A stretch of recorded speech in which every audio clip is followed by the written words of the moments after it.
Jésus est à table, invité par un pharisien.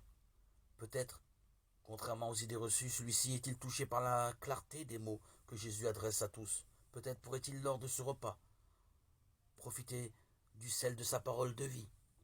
Mais Simon le pharisien disparaît presque aussitôt du regard quand survient une femme de la ville, une pécheresse. Luc 7, 36, 50. Chacun sait ce que l'on doit penser à son sujet, et ce que l'on affirme d'elle est brutal. Une pécheresse. Ne serait-elle que cela? Et qui donc peut en décider sinon son propre cœur, et au plus profond, Dieu lui-même, bien au-delà de la loi? Nous sommes alors focalisés sur les gestes d'une audace folle de cette femme, concentrant sur elle les regards et la préoccupation de tous. Elle a apporté avec elle le meilleur, un flacon d'albâtre contenant un parfum. Mais ce qu'il contient n'est rien à côté d'elle. Tout en pleurs, ce qui dépasse toute parole. Se tenant derrière Jésus, elle se mit à mouiller de ses larmes ses pieds. Elle les essuyait avec ses cheveux, les couvrait de baisers, et répandait sur eux le parfum. La loi, la Torah, à laquelle le pharisien est attaché de tout son être, ne tolère pas une telle proximité entre le pur et l'impur, les justes préceptes et le péché. Il est horrifié par ce scandale. Jésus en est conscient, mais laisse faire la femme, et adresse aux pharisiens et avec lui aux convives, comme un fait divers véritable, une histoire, une parabole. La question qui les occupe est alors déplacée sur un autre terrain.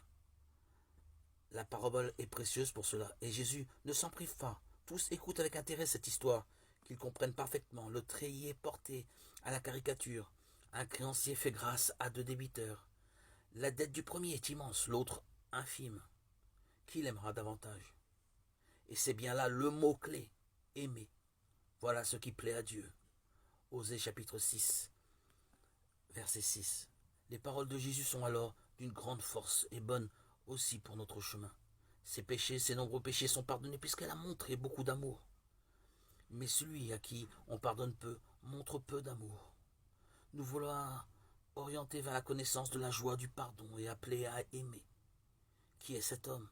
Se demandent les convives pour parler avec cette force et cette liberté. Une question qui nous habite toujours et nous habitera toujours, de même que le chemin de foi qu'a tracé avec amour cette femme et que reconnaît Jésus. Voilà la puissance et la beauté de notre Seigneur manifestée. Non seulement Jésus transgresse la loi en se laissant toucher par une femme de mauvaise réputation, mais encore, il ose lui pardonner ses fautes.